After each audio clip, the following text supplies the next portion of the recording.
Hi, everyone, and welcome to the 12th edition of our stay-at-home series, where most days at 6 p.m. Eastern, we'll be talking with a left-wing thinker, then doing a brief Q&A. My name is Bhaskar Sankara. I'm the editor and publisher of Jacobin, and the idea behind this series was simply based on an acknowledgement that obviously our politics as socialists is based on a lot of in-person stuff. It's based on a lot of organizing, a lot of canvassing, a lot of kind of activity on the shop floor, a lot of things that obviously are still going on today, but kind of a little bit difficult to do when people are physical distancing. So we decided to take this opportunity for the next month to do more videos and to shift more of our political education in this direction. So we've been having left-wing thinkers for the last 12 episodes do talks for around 25, 30 minutes. Then we've been doing brief Q&As. And anyone can participate in that Q&A. All you need to do is log in, then drop a question in the live YouTube chat, that little chat box to your right. Just to give you a rundown of what's on the schedule for this week. So obviously yesterday, we had Michael Leidy on what's next in the struggle for Medicare for All and why a public option isn't enough and why we can't really abandon the struggle for Medicare for All, despite what could be another 4 years of Trump, because this is one place in which the left is really gaining substantial ground. And tomorrow we have a very exciting chat. We have David Kalnitsky on what a viable, feasible socialist economic model could look like in the 21st century. So he'll get into some of the debates about markets and planning, but he'll really dive into the fact that there is, in fact, an alternative to capitalism. And the faith in some type of alternative propelled socialists for so many decades in the 20th century. Obviously, some of that faith was bound in with illusions about the Soviet kind of central planning model, which was a failure at both political and economic levels. But that failure has been taken to mean that there's really no alternative to the irrational way in which capitalist economies are structured and the tyranny of the workplaces in which we have to deal with today. So I'm looking forward to that from David. Then on Thursday, we have Sia Weaver on why every left-winger should be supporting universal rent control. On Friday, we have a exciting event. We're kind of broadcasting a conversation. Michael Brooks is involved, Adolph Reed is involved, Cedric Johnson, Willie Leggett. So tune into that. That's also at 6 p.m. And then on Saturday, we're debuting a new show that we'll be doing every week with Anna Kasparian and Michael Brooks. That's at 1 p.m. Eastern. It's called Weekends. We're going to be promoting that starting tomorrow. So you're getting kind of the heads up now. And then finally, on Saturday, later in the day at 6 p.m. Eastern, we have Matt Brunegg breaking down how the Nordic model works and why you should care. So obviously, we're immensely grateful to all our guests for taking the time. It's a lot harder for people to duck us nowadays because we know where they are. They're at home. They have to, at some point, answer our emails and phone calls. So we've been hounding people. We've been getting everyone who's actually obviously, very willing to devote their time to this cause, which is spreading political education and fostering these kind of discussions. So we'd hit the ground running when we're back doing politics as usual. So the only thing we're asking you to do during this series is just to press subscribe, share the videos. We really want you to subscribe to this YouTube channel. We're not asking you for money or for anything else. We'll do fundraising in November and December. You'll know when we're doing fundraising because we're unrelenting. That's kind of the money we need at the end of the year to keep going for the next year. But for now, we're fine. Keep your money. Just please press subscribe. And today, I'm pleased to have Touré Reed, who is a frequent author for both Jacobin and for Catalyst. He has this excellent Catalyst piece that came out in the winter 2018 edition of Catalyst between Obama and Coates. It's one of my favorites from our run of Catalyst. So check that out at catalyst-journal.com. It's unpaywalled. He's also the author of Not Alms, But Opportunity, The Urban League and the Politics of Racial Uplift. And he's an author most recently of Towards Freedom, The Case Against Race Reductionism, which came out earlier this year in the Jacobin book series with Verso. That's a book that I had the pleasure of helping to commission and edit. And it really is, a clear, accessible read that gets into a lot of the history of the 20th century. It's not a polemic, even though obviously there's some points in there that people are going to find provocative and are made very forcefully, but it's an excellent just history of the history of liberalism over the course of the 20th century and how it's seemed to gotten moved in the direction from not quite good enough to being pretty damn bad in a host of different ways. So without further ado, I'm going to pass it off to Touré, and he'll give a lecture for around a half an hour. Then from there, we will respond to some of your questions from the YouTube chat, and we'll do a brief Q&A afterwards. But thanks again for being here, and thanks to everyone for tuning in. Hey, thank you for having me, Bhaskar, and thank you at home for taking the time out of your busy schedules to listen to me. I hope you are all doing well in these trying times. Toward Freedom, The Case Against Race Reductionism offers a left critique of post-war and post-Reagan neoliberal anti-racist discourse.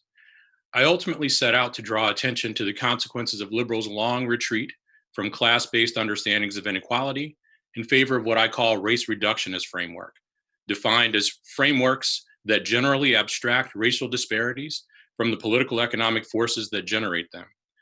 Though my scope spans the New Deal, or from the New Deal through the election of President Trump, my analysis takes off from Bernie Sanders' failed bid for the 2016 Democratic presidential nomination.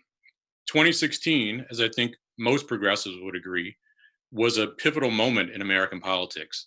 On the one hand, Sanders' strong showing in the 2016 Democratic primaries was cause for optimism. Specifically, the fact that 43% of the Democratic electorate took to Sanders' call for free higher education, national health care, regulation of Wall Street, and policies intended to encourage a downward redistribution of wealth made clear that a quarter of a century of bipartisan neoliberal policies, which had widened the divide between the rich and everyone else, had not eliminated the potential for a return to the kind of public good model of governance that both grew the American middle class and laid the foundation for the modern civil rights movement. On the other hand, the fact that Hillary Clinton handily won the so-called Black vote was cause for concern, given the damage inflicted disproportionately on African Americans by her husband's neoliberal welfare, criminal justice, trade and labor policies, and his deregulation of the banking industry. And of course, we could say the very same about Biden and the Black vote in 2020.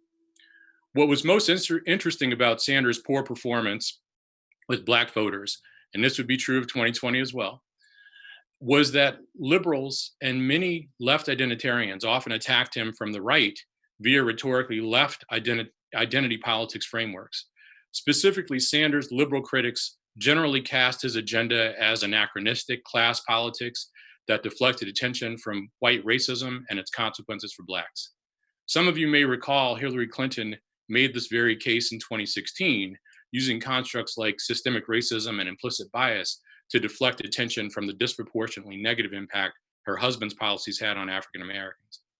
Public intellectual Ta-Nehisi Coates' assessment of Sanders is of much greater interest to us here today, however, since in many ways, Toward Freedom could be read as the case against reparations. Though most of the subjects of the book are scholars, politicians, or political organizers, Coates appears throughout Toward Freedom, largely because he has not only helped mainstream reparations, which had long been on the fringes, but he has done so via rhetorically militant but politically reactionary commitment to race as an ontological force. What I mean is that when I say that Coates is committed to race as an ontological force, is that Coates insists that race, in contrast to all other ideologies with large cultural imprints, operates independently of political economy because it has, in his view, in Coates's view, taken on a life of its own. Although I doubt neither Coates' sincerity nor his good intentions, I argue that his reparations project both proceeds from a basic mischaracterization of the inadequacies of American liberalism from the New Deal through the Obama presidency, and that his project is unwittingly a call for continuing along much the same path that has failed poor and working class Blacks since the 1960s. Specifically, Coates has generally dismissed the utility for African Americans of class-based policies centered on downward redistribution of wealth, the kinds of policies Senator Sanders has advocated and which might actually benefit Blacks disproportionately, because Coates claims that history shows that racism ensures that Blacks would never benefit from such policies. According to Coates, New Deal policies such as discriminatory FHA mortgage policies and SSA exemptions for agricultural workers and domestic and personal servants reveal the limitations of New Deal universalism. The war on poverty, according to Coates, failed to redress inadequacies, or to redress inequities, I should say, because it failed to heed Daniel Patrick Moynihan's advice that Negro poverty was not white poverty. And of course, Donald Trump's surprise presidential win over Hillary Clinton revealed the naivete of Obama's post-racialism and was, of course, further proof of the inability of progressive economic policies, since Coates presumes Obama had pursued economically progressive policies, to trump, pun intended, a substantial number of whites' commitment to white skin privilege. There is no doubt that liberal public policy efforts have, as Coates suggests, failed to redress the sources of racial disparities, even if anti-discrimination policies have opened pathways for a stratum of Black and brown people. But from the post-war period forward, the culprit has actually been liberal intellectuals and policymakers' tendency toward race reductionism rather than class reductionism. This format will not permit me to cover every element of the book, so I just want to go over a couple of matters to draw attention to the issues that animate my analysis. I will do so by exploring the problems with Coates' assessment of New Deal universalism, as well as his mischaracterization of the war on poverty, both of which have become very popular assessments or mischaracterizations of New Deal universalism and the war on poverty and its limitations. From there, I will explore the broader conservative implications of Coates' account. So let's begin with the unevenness of the New Deal welfare state. For Coates, the racial limitations of universalism are made plain by New Deal and World War II era Federal Housing Administration and Veterans Administration redlining policies, and of course the Social Security Act's exemptions barring domestic and agricultural workers from coverage. The realities, however, are more complicated than Coates' narrative can accommodate. First, the exclusion of nearly all African Americans in the case of mortgage policy, or most in the case of the SSA, from coverage under FHA VA mortgage policy and the Social Security Act certainly reflect the racial sensibilities of many Americans of that era.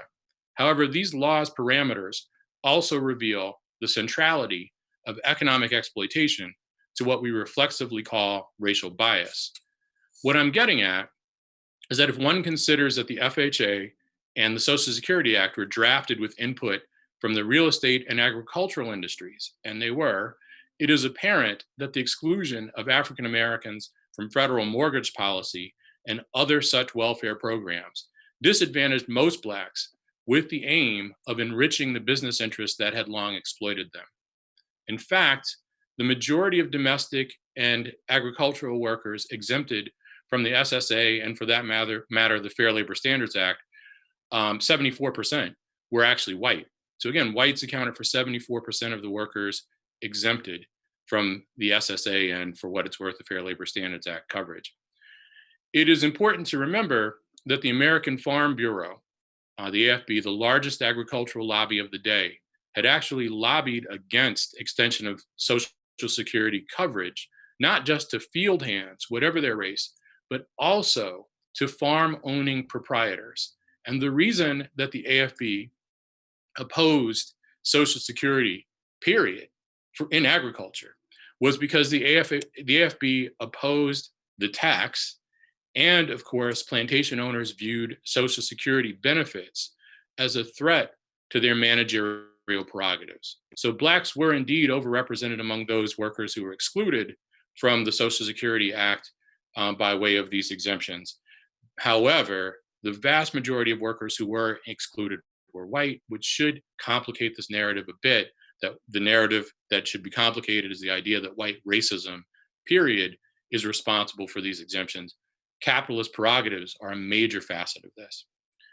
Likewise, so we're going to move on to mortgage policy. Discriminatory mortgage policies didn't just create racially tiered housing markets and predatory lending practices that left Black homeowners vulnerable to unscrupulous contract sellers who sold Blacks' homes at inflated prices and charged them exorbitant interest rates.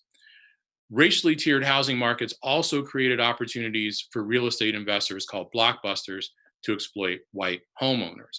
And I should also say that the federal government didn't invent discriminatory housing practices.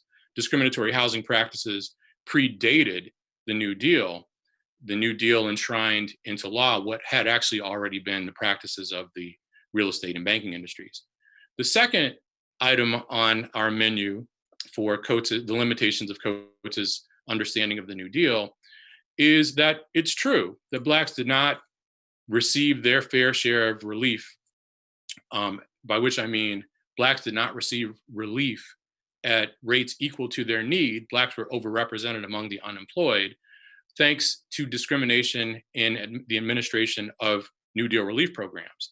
Nevertheless, millions of African Americans benefited from New Deal direct relief and work relief programs such as the FARA, the Civilian Conservation Corps, the Civil Works Administration, the Public Works Administration, and the Works Progress Administration, while Black workers in industry and commerce shared the benefits of the Social Security Act, the Wagner Act, which made it easier for workers to unionize, and the Fair Labor Standards Act, which gave us the minimum wage and overtime pay.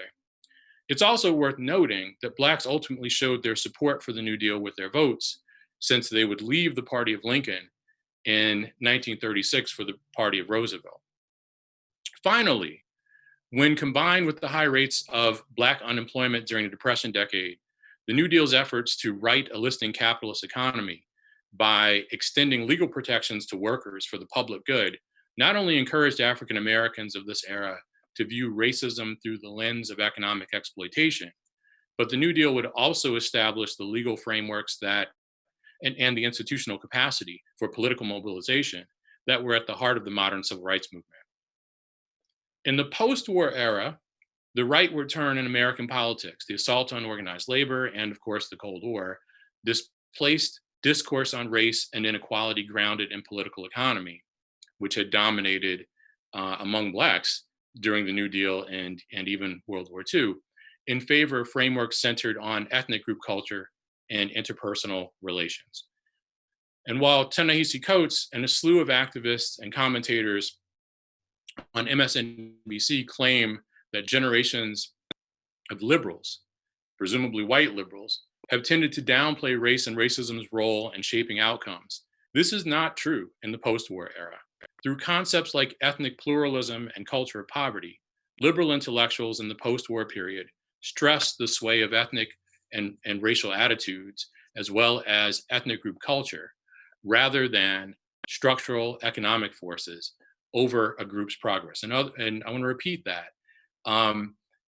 Through concepts like ethnic pluralism and the culture of poverty, liberal intellectuals in the post-war period stressed the sway of ethnic and racial attitudes, as well as ethnic group culture, over a group's progress, instead of structural sources of economic inequality, right? What one might think of as a species of class reductionism was not to be found in this period.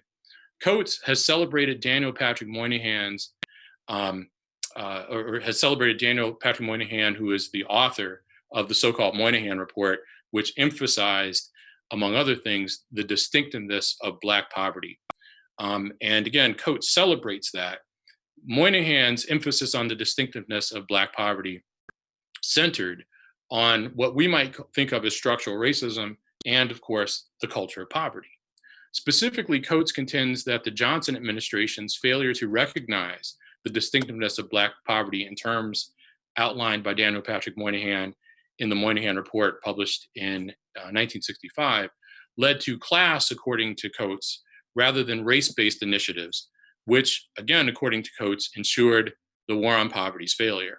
So one more time, just to make sure this isn't lost on our listeners, Coates contends that the Johnson administration's failure to recognize the distinctiveness of Black poverty led to class rather than race-based initiatives, which he believes is responsible for the war on poverty's failure. While there is little doubt that the war on poverty failed to close the material divide between Blacks and whites, Coates' assessment of the war on poverty's deficiencies is inadequate. In fact, for all intent and purpose, he has cast up as down. In fact, the war on poverty's failings were owed largely to liberal policymakers' decision to divorce Black poverty from unemployment and Black poverty and unemployment from political economy. Guided by the president's Council of Economic Advisors, President Johnson's war on poverty did, as Coates asserts, set out to lift all ships, but it did so via tax cuts intended to stimulate aggregate demand through trickle down, rather than the kind of redistributive measures that Bernie Sanders called for in 2016, or for that matter today. And I want to stress this: there's a tendency to mischaracterize the phrase "a rising tide lifts all boats or all ships" as being a redistributive, right, or a call for redistributive class-based policies. Actually, what it was a call for was for trickle down, right? Believing high rates of Black poverty to be exceptional, the Johnson administration also identified anti-discrimination legislation, such as the 1964 Civil Rights Act, as well as programs intended to redress poor Black soft and hard skills deficits, such as Job Corps and volunteers in service of America, as crucial to closing the divide between African Americans and whites. What's often lost today, unfortunately, is that contemporary left critics of the war on poverty, such as A. Philip Randolph and Bayard Rustin, the organizers of the 1963 March on Washington for Jobs and Freedom, argued that African Americans were losing ground vis-a-vis whites, thanks largely to the structural transformation of the US economy from manufacturing to white-collar service and high-tech employment. Since the early 1950s, the low-skilled, unionized jobs that had been crucial to the expansion of the white middle class were being eliminated by automation, as A. Philip Randolph pointed out, even at the March on Washington. In his case for reparations, Coates contends that President Johnson identified redistributive programs to redress Black poverty, while Randolph and Rustin, according to Coates, demanded remedies. When Coates does this, he actually mischaracterizes both President Johnson and A. Philip Randolph and Bayard Rustin's takes. And in fact, the white liberal wanted race-specific policies, while the Black leftist wanted class-based policies. In other words, one more time, the white liberal president identified race-specific remedies as the tonic, while the Black organizers of the 1963 March on Washington for Jobs and Freedom identified redistributive programs centered on public works and social investment as indispensable to any serious effort to close the gap between Blacks and whites.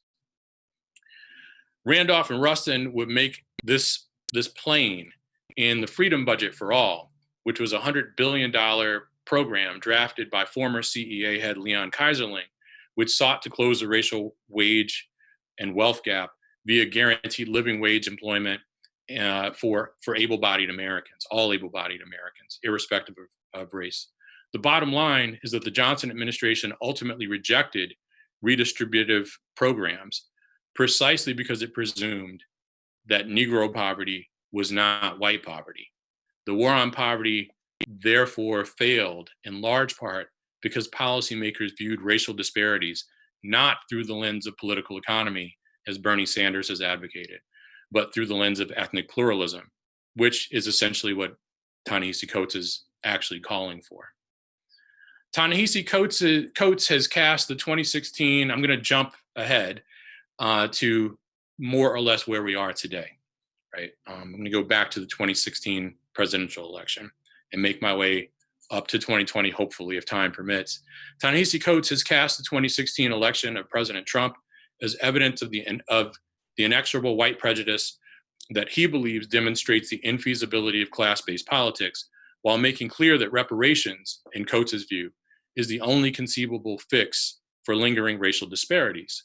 While Coates acknowledges Hillary Clinton's deficiencies as a presidential candidate, he, much like the DNC, has attributed Trump's surprise win over Hillary Clinton, or Secretary Clinton, in part to a white working class that is so pathologically committed to white skin privilege that it voted against its own class interest in 2016, according to Coates.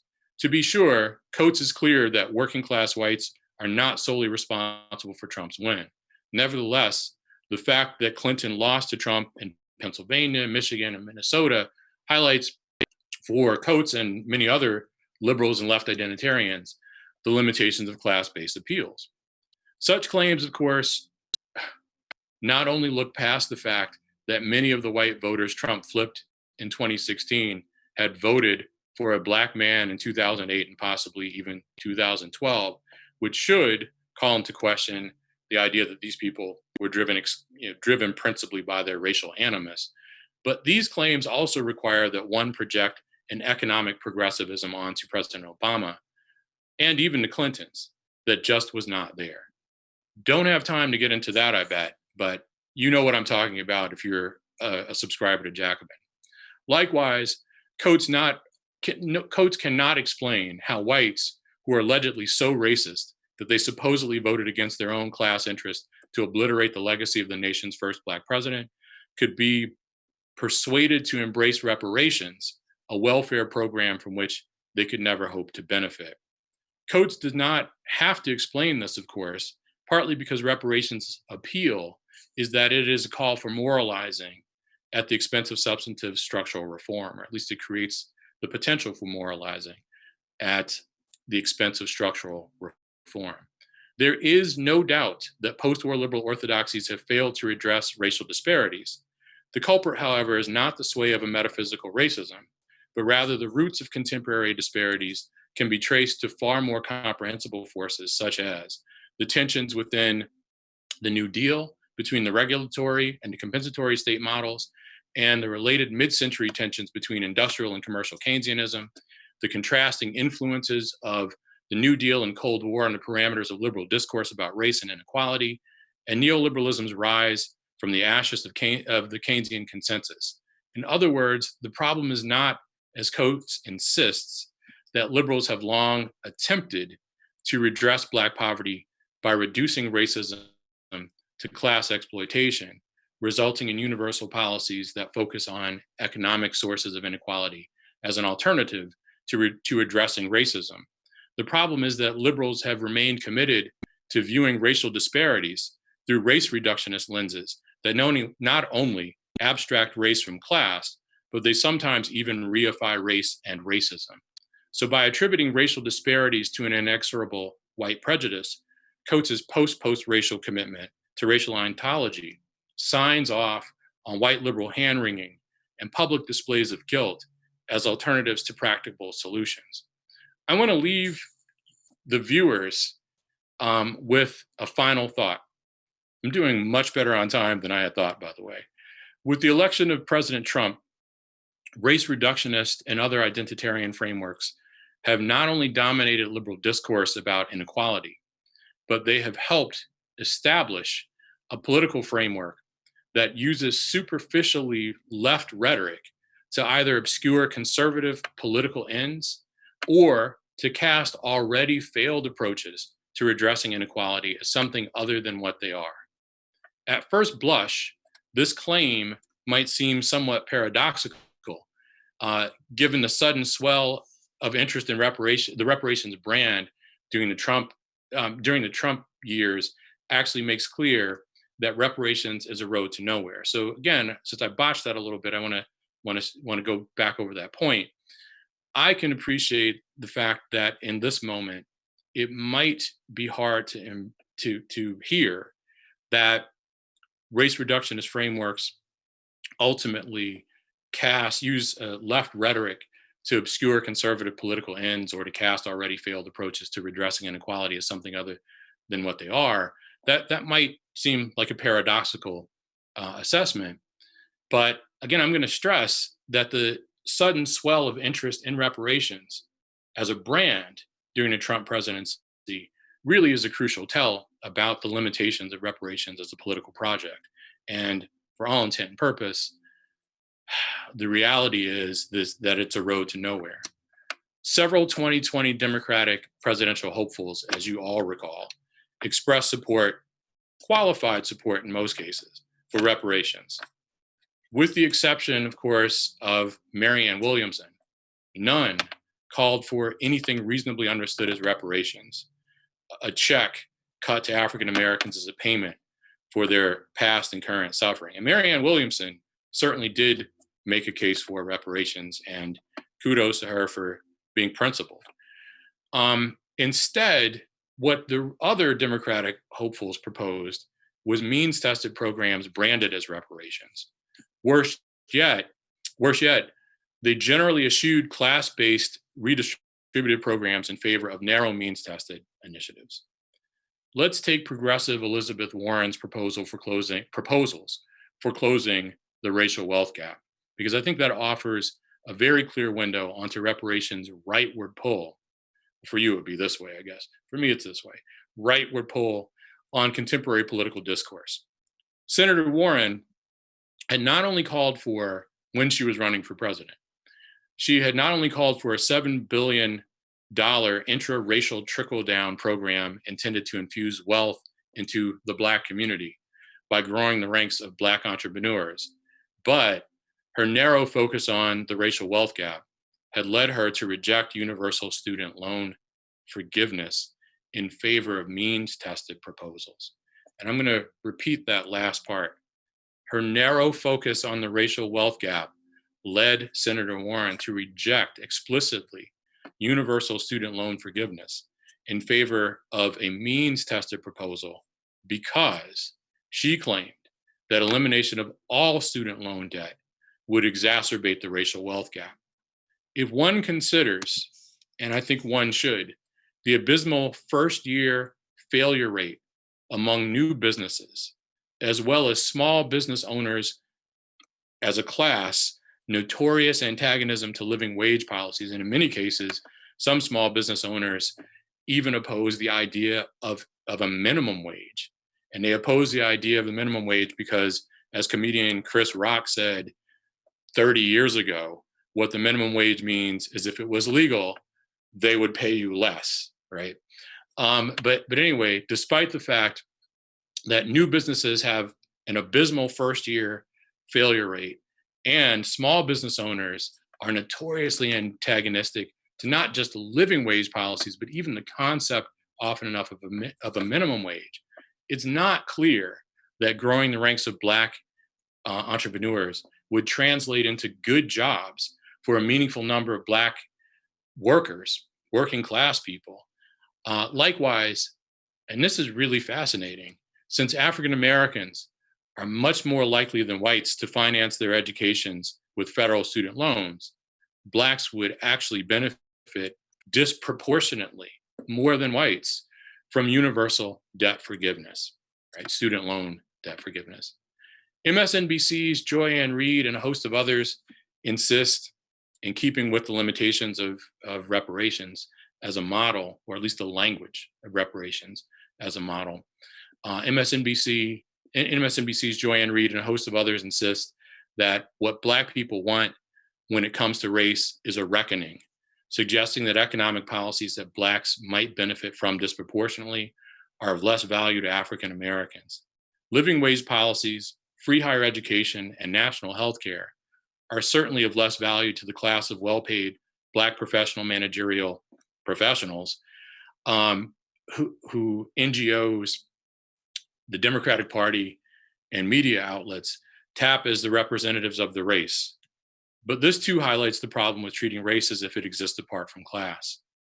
Indeed, the concerns of prosperous Black people in this context are readily conflated with the needs of the masses of Black people.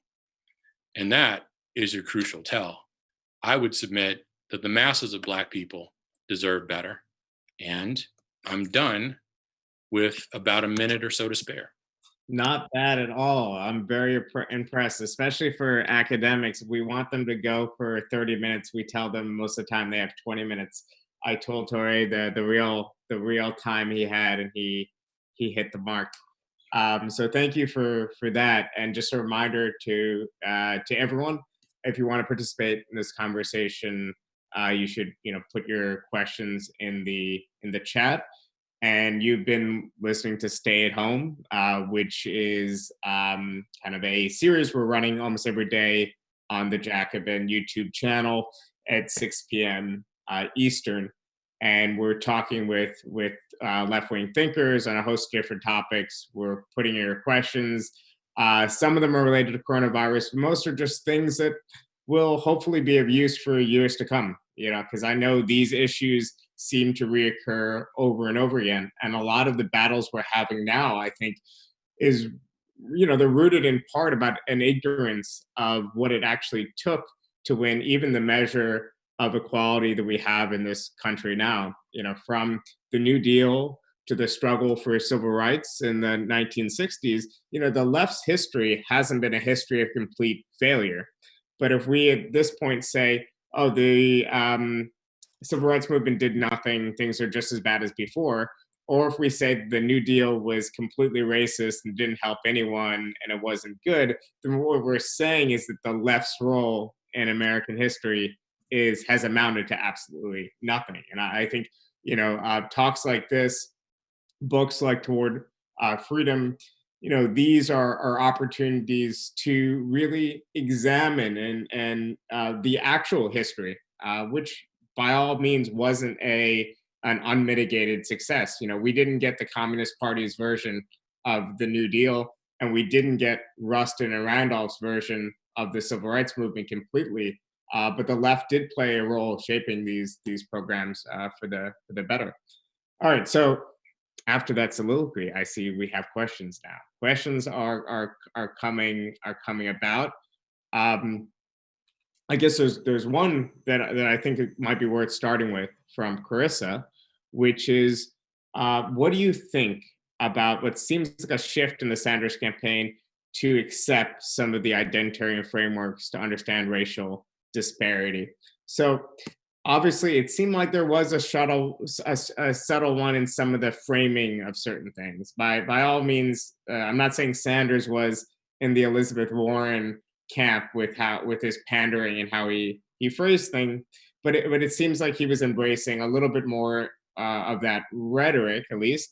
And to a lot of people on the left, that was a good thing because it was just a concession that didn't hurt him any, and he kept to the same core program anyway. So what are your thoughts on whether there was an evolution, a shift in Sanders' rhetoric, and what role, if any, it played?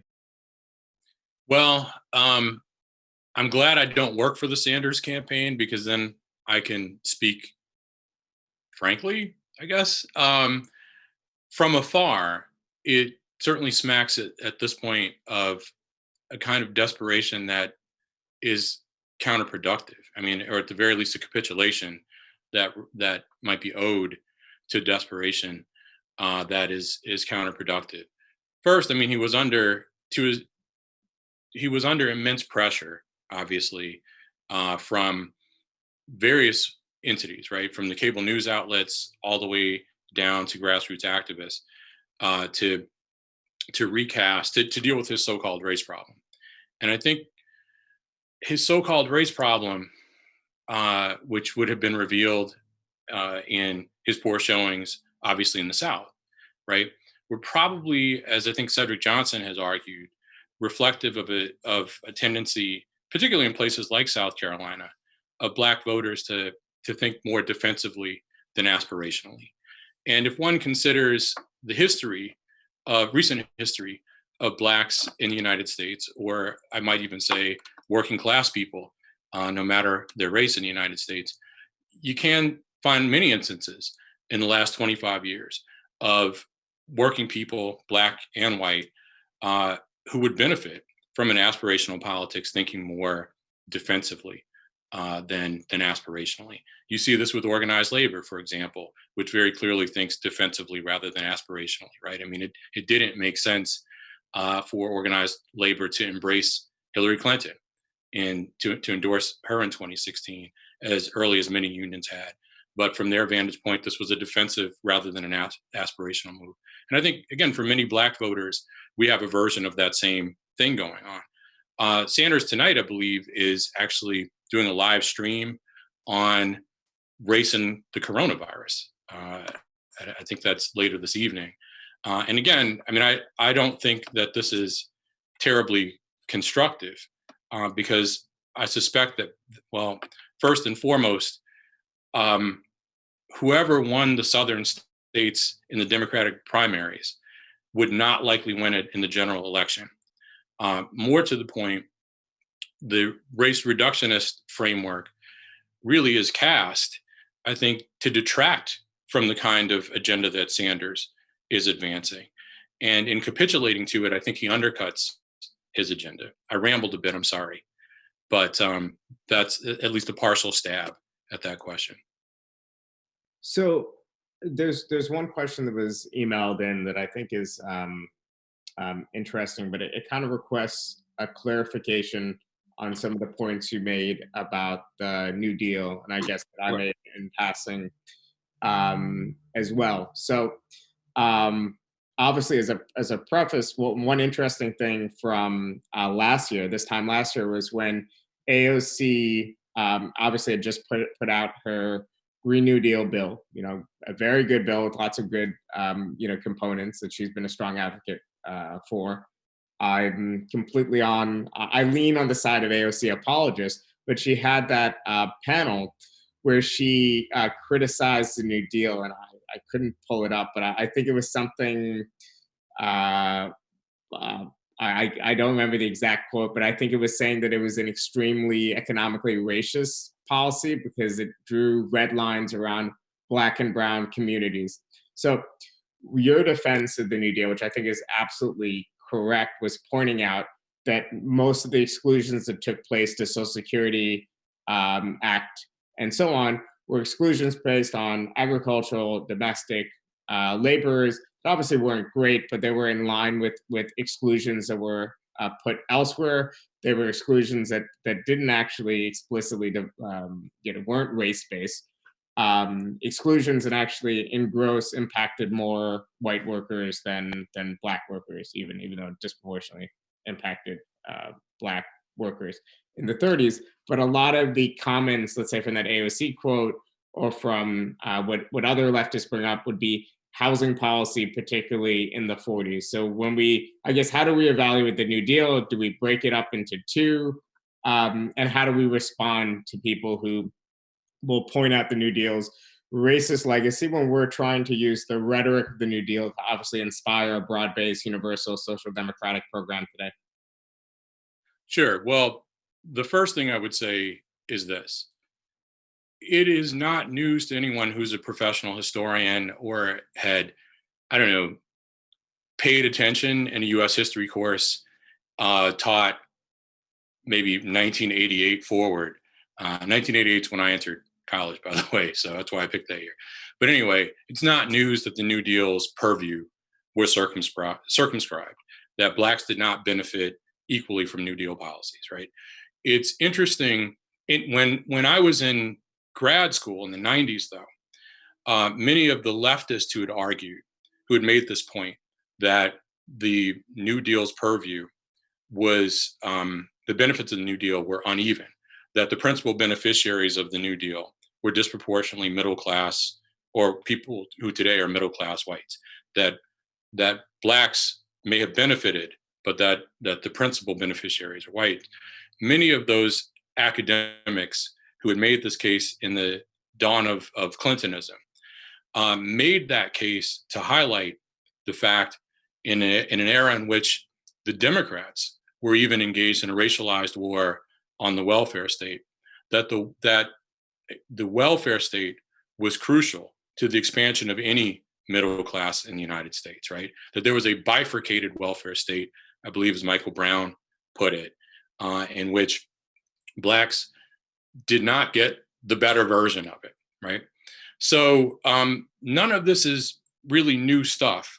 What is new is the way that people tend to talk about it, right? And in the 90s, people like Michael Brown, people like Michael Katz, Joe Cordano, Adolph Reed, my dad, all made the point that an expansive welfare state was crucial, not just to the Black middle class, but also to the white middle class, with an eye towards countering Clinton's capitulation to Reaganism, right? With an eye towards countering the bipartisan neoliberal consensus. Today, many people who make this case about the limitations of the New Deal, and this would not apply to AOC, of course, make that case against the welfare state. And I think all of us who are leftists need to be alive to that reality.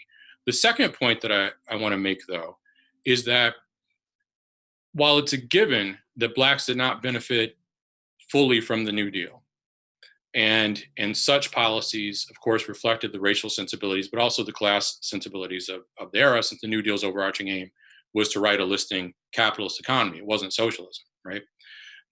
It should also be taken as fact that as important as affirmative action is, and my parents are beneficiaries of affirmative action, I'm a beneficiary of affirmative action. I'm sure that my grandparents were beneficiaries of affirmative action because they had professional lives after 1964. Affirmative action and other anti-discrimination policies have had maybe disproportionate benefit in the era of what we would call an expansive white-collar professional managerial class, and less benefit for working class and poor Blacks. And working class Blacks certainly benefited from affirmative action, but poor Blacks benefits from anti-discrimination policies are much, much more narrow. I would not make it, despite the fact that not all Blacks benefit equally from affirmative action, I wouldn't make a case against affirmative action, right? Anti-discrimination policies are necessary. The fact that the New Deal, which was the product of the 1930s, failed to spread its rewards evenly is not a case today, or should not be taken as a case today, against the value of universalism. That is a case for actual universal policies, right? We need anti-discrimination policies, to be sure, but we also need the kinds of policies that would redress in a direct way the challenges that poor and working class Black people face. And growing the ranks of Black entrepreneurs isn't really, a solution to that. We need something more like a WPA.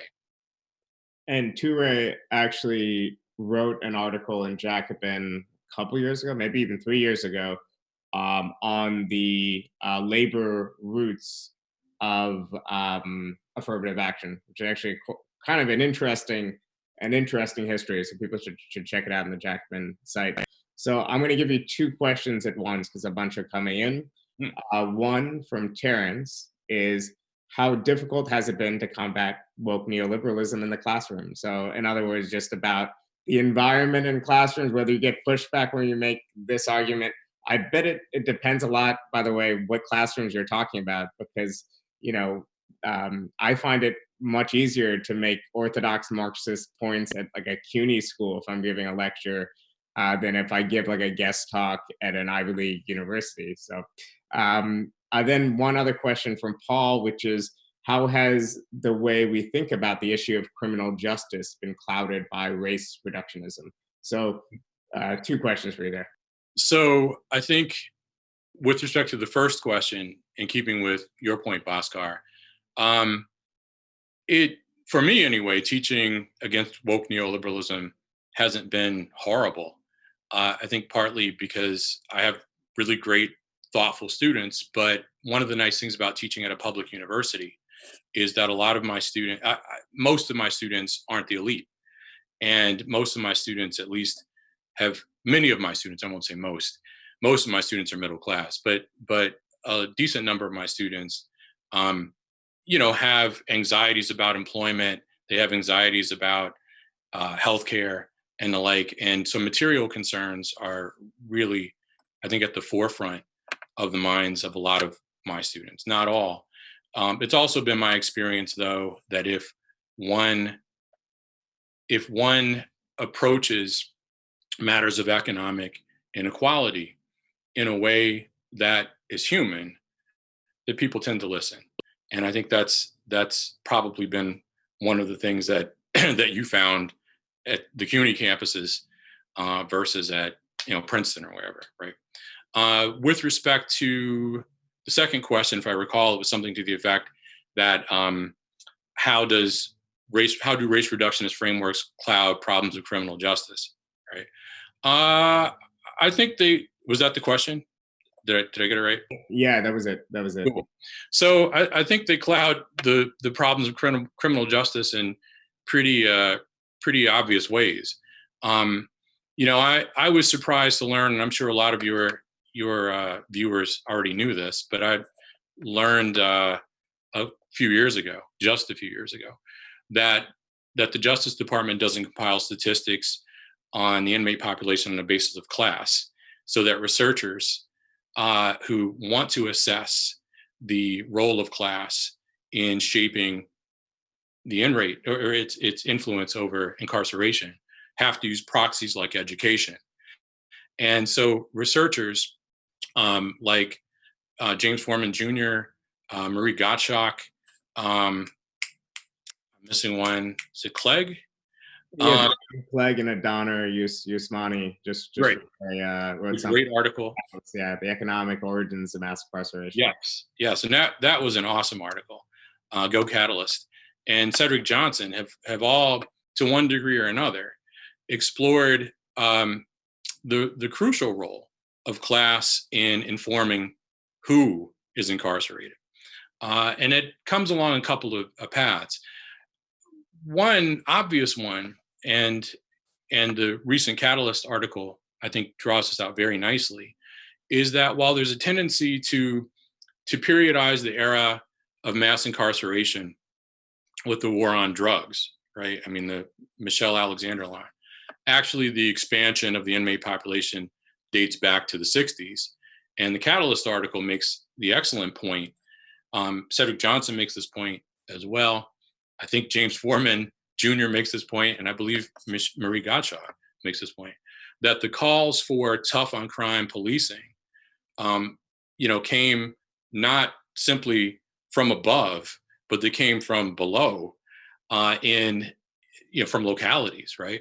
Localities that were rocked by crime. I'm going to go with an anecdote on this before I go back to the Catalyst piece. In 1992, when I graduated from college in a bad economy, Bill Clinton was obviously running for president, and this was the lead up to the 92 presidential election. This was the 1 year of my 20s I wasn't in school. And I worked as a permanent temporary employee and took the bus to work before the ass crack of dawn. And while I was waiting for the bus, there was an older black man who was about my age. This is in the Holly Grove district of New Orleans, where Lil Wayne is from. And while we were waiting for the bus, we were talking about Bill Clinton. And I said to him, I couldn't vote for Bill Clinton. And I took the race man line of the day, which was the disproportionate impact of capital punishment on blacks, right? And I had been in college in Amherst, Massachusetts for the previous 4 years. I just presumed as a black person that all black people were moved by this. His reaction stunned me, because what he said to me, and this was long enough ago that I have to paraphrase, he looked at me askance and he said something to the effect that it's rough out here, something's got to be done. And he was not remotely fazed by the disproportionate impact of capital punishment on blacks. And part of the reason for that, and I guess maybe you had to be there, was Holly Grove, right? I mean, the neighborhood that he lived in, like many other blacks in urban enclaves that had seen better days, have been rocked by crime and violence. So what you have is, beginning in the 60s, this is the 90s for my anecdote, beginning in the 60s, a push for people in communities rocked by crime and violence, including black people, to often enough black elected officials demanding tough on crime policies and or legislation, which reflects growing crime rates. One piece of the equation of mass incarceration that's lost is the role of unemployment and poverty in shaping the inmate population. And as researchers have shown, using education as a proxy, that the majority of people who are part of the inmate population are poor or working class. I think in the Catalyst piece, a white high school dropout or high school graduate, whichever, is 15 times more likely to be incarcerated than a Black college graduate, right? Using, again, education as a proxy for class, we can see the impact of economic inequality on shaping, of course, mass incarceration. Where Cedric Johnson I'm almost done, Cedric Johnson has made the excellent point that carceral state policies function as a vehicle for warehousing the reserve army of labor. Well, that was excellent. I think that's a great. There's still some questions coming in, but I think that's a good place to end it, because this is such a big topic. I mean, we could chat for 2 hours on this. But just to recap, you've been listening to Touré Reed give a breakdown of his book, some of the key arguments in his book, Toward Freedom: The Case Against Race Reductionism. And you could get that book on Verso right now. It's available on ebook for only $2 from the Verso's site. So I don't know, those royalty checks, must be pretty well. That's not why he did it. He did it for political, education, to get these arguments out there. So really do get it on the Verso site. It's only $2, and not only that, I think it's a reminder to radical publishers that people actually want materialist accounts of racism and how to actually defeat it. Our argument at Jacobin, our argument from the people in our broader milieu, isn't that oppression doesn't exist or it doesn't matter. It's let's examine it as materialists and let's figure out how to actually defeat it, how to actually create a better tomorrow in which we can truly live in a society that values people's lives, that values the lives of workers. This is something that on the left used to be common sense, but for a while I think we drifted away from. We just started to just only have a kind of critique of the system without actually saying we have a fully formed alternative. And on that note, that was a neat segue to tomorrow, which is going to be a talk by David Kalnitsky at 6 p.m. Eastern on what a fully socialist alternative could look like, what a post-capitalist society could look like. Obviously, the day-to-day today, we'll settle for a healthy dose of the Nordic model to get us by, but what would it be like to actually have this horizon of socialism and actually say with confidence that the problems that we're encountering today are not technical problems, but they're merely political problems. So it used to be that we used to say, well, we're going to get to socialism. We just need to overcome these political hurdles, these organizing hurdles, the resistance of the bosses in the state, and then we'll get to this viable socialism. Obviously, in the last 20 years, the left has been less confident there was even something viable to get to beyond the capitalist status quo. So David Kalnitsky is going to make his best case. The day after that, on Thursday, Sia Weaver is going to break down why universal rent control is a viable policy, not just why we should fight for it at a moral and ethical level, but why, in fact, a lot of the neoliberal criticisms of universal rent control are off base. And obviously, one has to tie that policy with actual new construction. And earlier last week, we had Karen Narevsky talking about the case for public housing construction. So they'll be in conversation on Thursday, and their talks go well together. And I'll leave it there. Thanks a lot to Touré. Please read his book. Check it out on the Verso site. Verso, by the way, is not a sponsor of this series, but after the amount of business I just gave them, I feel like we should hit them up. So give Touré's book some love, and then after that, I'm going to send an email to the marketing people over at Verso. But Thanks. thanks a lot. Thanks again. All right, take care, everyone.